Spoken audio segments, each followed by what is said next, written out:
जिस तादाद में भी आएगा, न केवल उसे रोका जाएगा, उसके सामने एक फौज खड़ी करी जाएगी।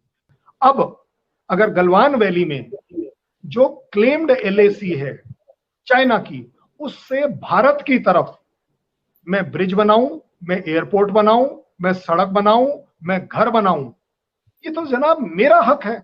चाइना का कैरेक्टर उन्होंने दिखाना है कि यस, क्या वो ओपनली एक्सेप्ट करेंगे कि उन्होंने जो गलती करी उस वजह से उनके 10, 20, 30, 40, 50 कितने जवान हताहत हुए, ये उनका अपना कैरेक्टर।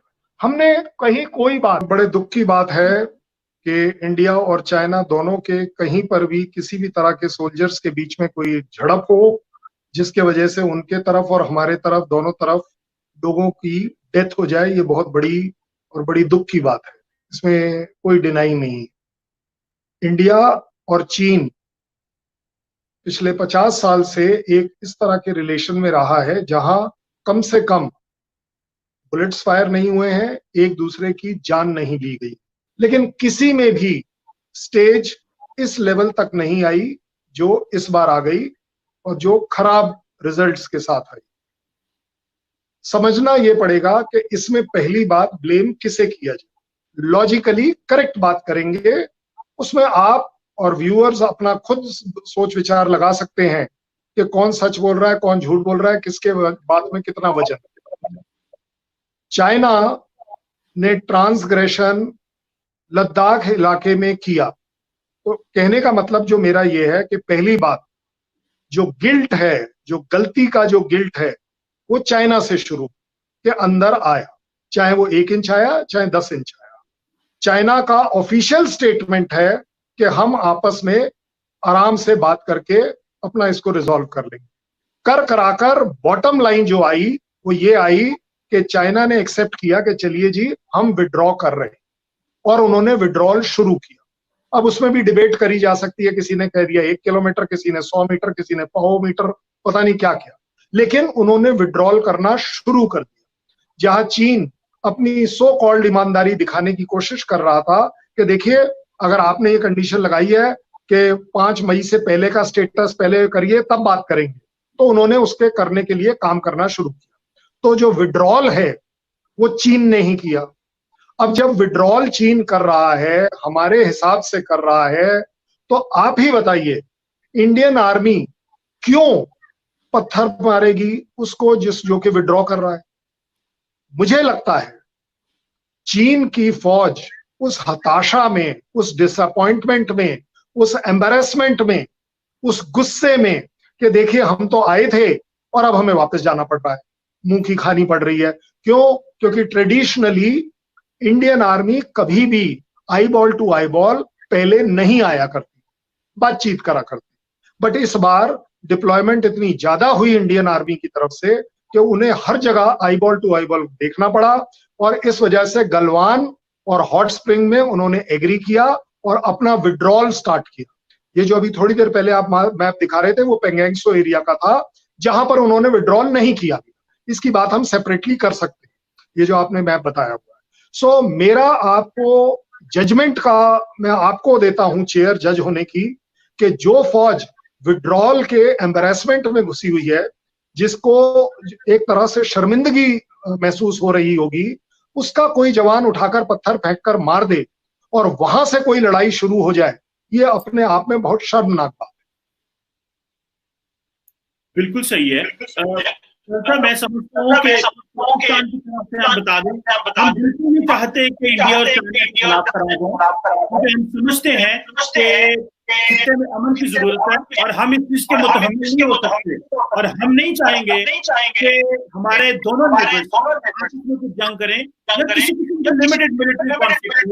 लेकिन मुझे उम्मीद है होगा कुछ नहीं, लेकिन जो भी हुआ है उसने एक मार्क छोड़ा, जिसको अगर मैं ये कहूँ कि ये कहा जा रहा है कि बेशक दोनों मुल्क लेकिन जो गलवान है इसने इंडियन स्ट्रेटेजिक थॉट और इंडियन के एक निशान छोड़ा है।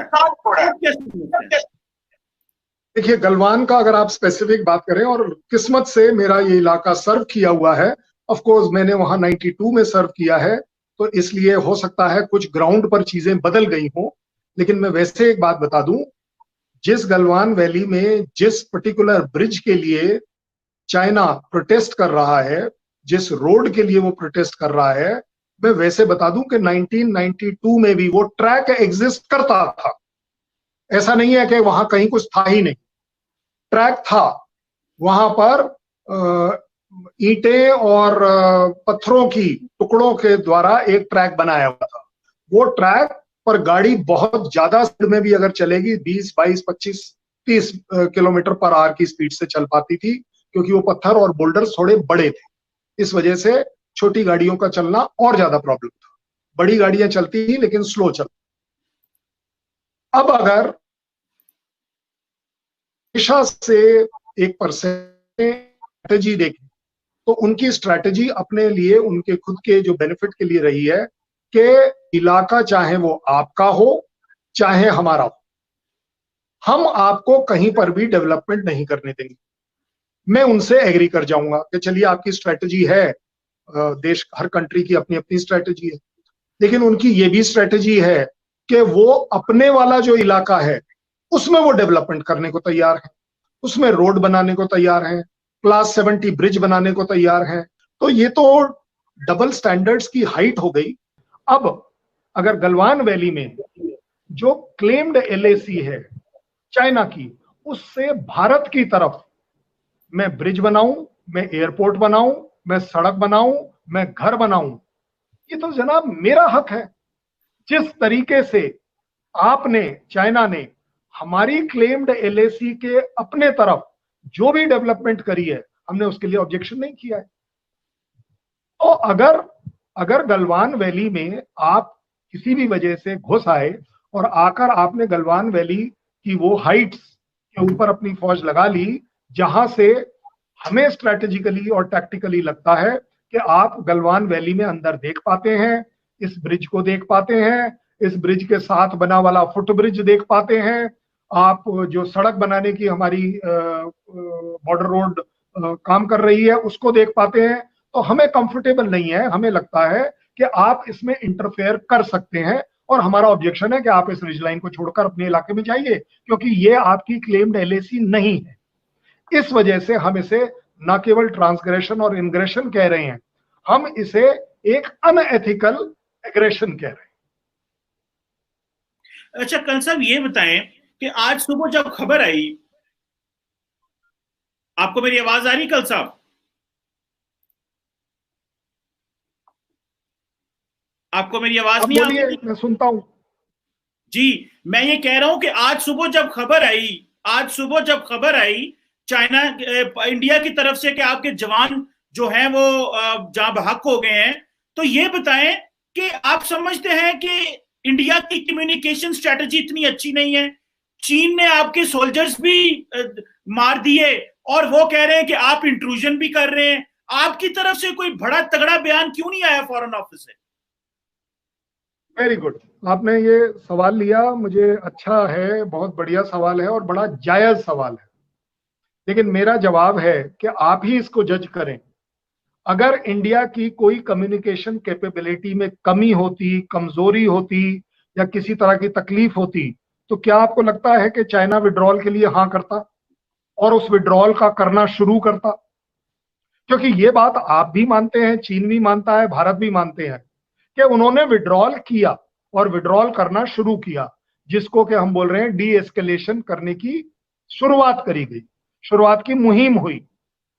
अगर ऐसा है तो इसका मतलब है कि इंडिया कहीं ना कहीं अपने बात करने के तरीके में, मिलिट्री प्रेजेंस के तरीके में, स्ट्रेटेजिक टॉक्स के तरीके में, डिप्लोमेसी के अंदर और पॉलिटिकल विल दिखाने में क्लियर रहा होगा।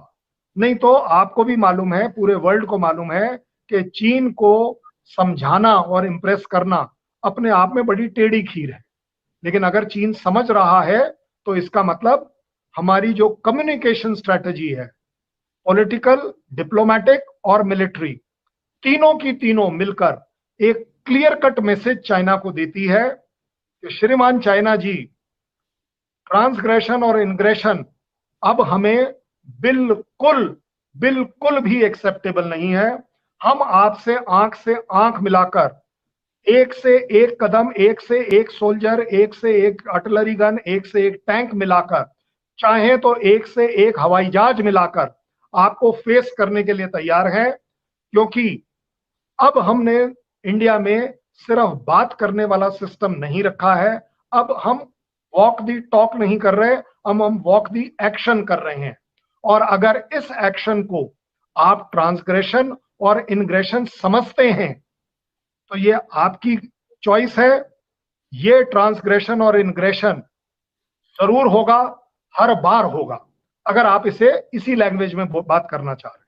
40 साल में हमने अपनी स्ट्रेटजी बदली है, और वो ये बदली है कि अब चाइना जहां पर भी आएगा, जिस जगह पर भी आएगा, जिस तादाद में भी आएगा, न केवल उसे रोका जाएगा